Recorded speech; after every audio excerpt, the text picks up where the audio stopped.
everybody. I first want to thank you for trusting me. My voice was silenced. I might start crying, sorry. A couple of years ago, and so this is my very first attempt to gain my voice back. So thank you. This is at the top of the driveway at the farm. This is called the Worry Wall and the Gratitude Gate. So on your tables are little tags. Feel free to write your worries and or your gratitude. You can write more than one. What I will do, I will collect these at the end. And when I go home, I will intentionally tie each one of them onto the Gratitude Gate and Worry Wall for you. And think about you and read them and set my intentions there. And I encourage doodling. I'm a teacher. I'm a former educator, so if you need to doodle while I present, do it. I encourage it. I won't be offended if you're doing this during the presentation. This is Miles. This photograph was taken by my dear friend Johanna Buxton. She's an amazing photographer, if you're looking for one. Before I get started, though, I want to really read that part of the quote from the Islamabad chapter that just spoke to me, and so you will see this theme throughout the presentation today. When we trust each other, we feel safe to share ideas, give feedback, and take risks. It requires vulnerability and a willingness to be opened to the possibility of disappointment or betrayal. So trust is not purely a belief or faith, it is an active choice. And so I'd like for you to keep that in mind when we're doing this during the presentation. How many of you set New Year's resolutions? You can admit it, it's okay. It's okay, I used to, by February. When I was a teacher, the fourth grade team, with our fourth grade students, stopped doing New Year's resolutions and would choose one word. In 2023, my one word was community, which is how I ended up here. 2024, I picked the word balance. Ooh, yes, yes. November 2023, I was attending Lucas's, is that right? Lucas's rhythm presentation. And there it was, July, trust. And I thought, okay, well, my word balance with a little bit of trust in it. Maybe those are my words. Maybe I have a big word and a little subword. And then things started happening in my life, big things. Started hosting events on the farm. Wow. I'm going to be collaborating with people. Will those people show up? Will I be able to present the space well enough? Are people going to show up? I committed to 365 days of yoga with my friend Stacy. Wow, that's a big commitment. Every single day. And someone's holding me accountable. And I started doing working with a marketing coach. Yeah, big stuff, heavy stuff, right? Those of you you're all creatives, you're all business owners. That's a lot of work, right? Vulnerability to its fullest. All the questions came up. Raise your hand if you've had any of these questions come up in your mind. Yeah, there they are. There they are. My biggest one, will people show up for me, right? I have a history of where people didn't show up for me when I needed them and how I needed them to. So, will people show up for me? And guess what? My new word for 2024 is trust, with a little bit of balance in there. People showed up. First two events at the farm were amazing. Small group of people, loved it, wasn't sad about it, right? Intimate, really, really wanting to build community on the farm. It's happening. I did 200 plus days of yoga. Yay! And I met an amazing marketing coach that I love. And we are having our next session next week. And big things are happening with the business and the farm, and I love it. I love it. Find yourself a good marketing person. I know there are a couple of you here. Right? So now we're going to get into the farm. For those of you who don't know, I have a therapeutic farm on Bainbridge. Most of my animals are rescues, except for the chickens. And I work with clients one-on-one. People come to see me for grief, For other transitions in their life, I work with the neurotypical, neurodiverse.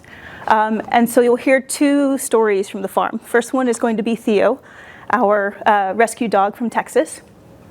This is when he first arrived on the farm. This is day 2. We got him, they say he was 6 months old, but when we got him at the airport, he was a big puppy. He had really big paws and all of his adult teeth, and he was not a puppy. Some things we don't know about his first 6 months of his life. We do know they came from Texas. We do know that he spent over 10 hours in a crate from Texas to Washington in the cargo part of an airplane with his little brother. So he has a lot of trauma. He doesn't just run up to people. And he loves us because we are his owners and we feed him and we love him. And he loves the animals because they speak his language. So on the farm, when clients come up, they have to learn how to speak his language. And you can't see her here, but this is one of my kid clients. And you would normally, sorry if I start crying, y'all. I love my clients and my animals. So she came to me when she was 8. And you would think a kid would just run up to an animal and be really sad when an animal doesn't interact with them. But we talked a lot about consent. I'm big on animal consent. And she was so patient, didn't take offense when Theo didn't approach her, and was the most patient kiddo I've ever seen interacting with an animal. And Theo's love language is play, and she learned that very quickly. And that's how she connected with him. And just yesterday, a family came over to interact with us, and Theo still doesn't run up to people, but he knows that people now know that his love language is play. So he had his ball, and he just dropped it, and he's like 15 feet away from the person that was there. And I said, do you know what he's doing right now? Is he's letting you know that he wants to interact with you. He won't come up to you and lick your face and jump on you, but dropping that ball right in front of him is a sign that, hey, he's ready, he likes you, and he wants to interact with you. So I have a little video so you can see the progression of Theo.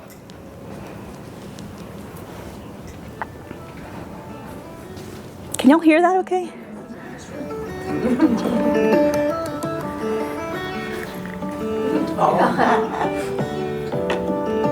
Can y'all hear that? Okay.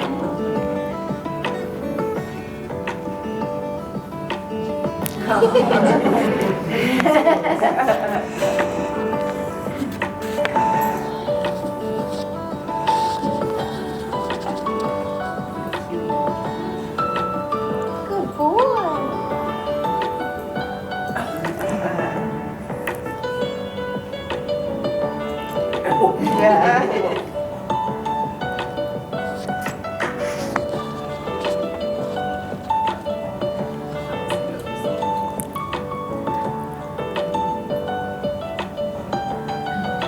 This is my kid client's hand.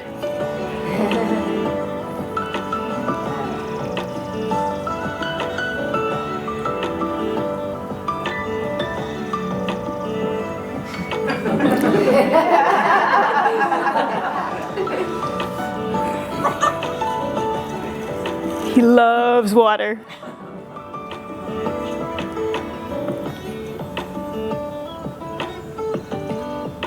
You got it.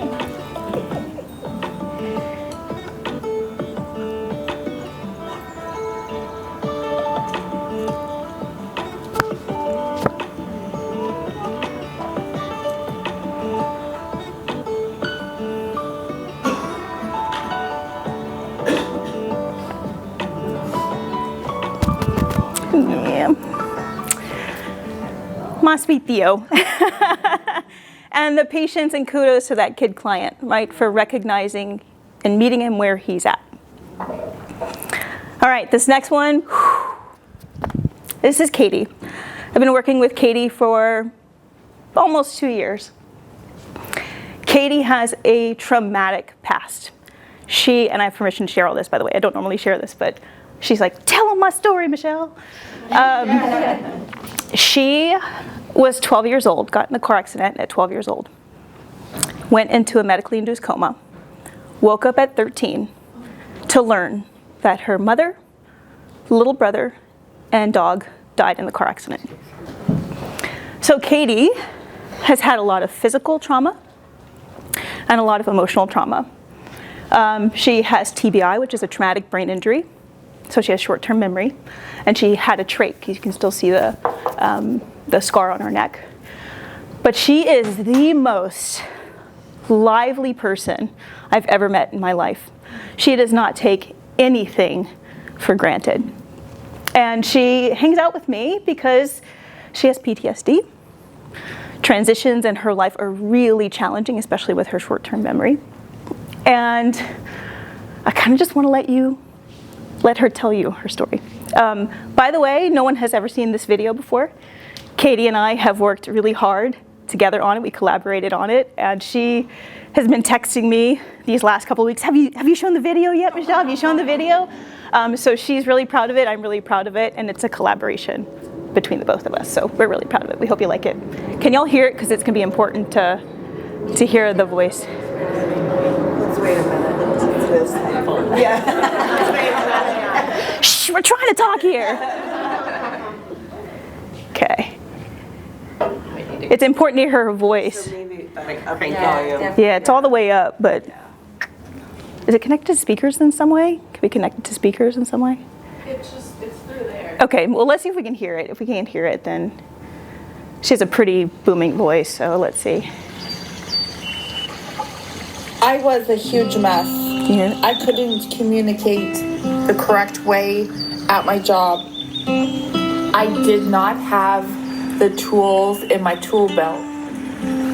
The other things that I have tried in the past, I had no hands-on learning. I just needed a place to call home and somebody to recognize and to hear my problems, that there's a safe spot to be. I learned that it was goat power that I needed.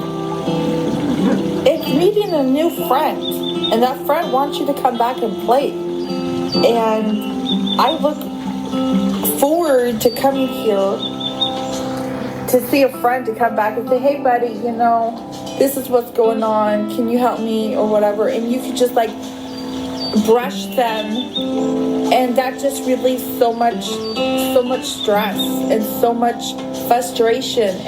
I work with my hands, and that is another strategy that helps me succeed, shows me a different outlook on life. I can have a blossoming life. I can breathe. I can hug a tree. I can just put myself and close my eyes when I'm going through a hard time through work and just imagine myself hugging a goat. And Michelle makes it feel like at home and comfortable and complete.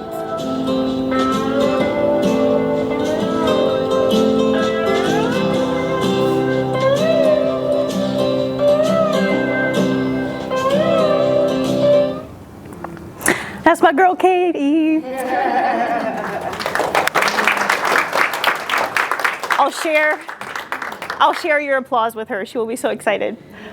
So, you know, the theme here is trust, right? I had to learn to trust myself, to learn to trust my collaborators, right? Theo needed to trust himself. He trusted other animals, but he has to learn how to trust humans, right? Katie, the most bubbly person you'll ever meet, but has to learn to trust herself and her process, right? So I'm going to read that quote from the Islamabad chapter again, because I think it's really, really important for us. When we trust each other, we feel safe to share ideas, give feedback, and take risks. It requires vulnerability and a willingness to be open to the possibility of disappointment or betrayal. So trust is not purely belief or faith. It is an active choice.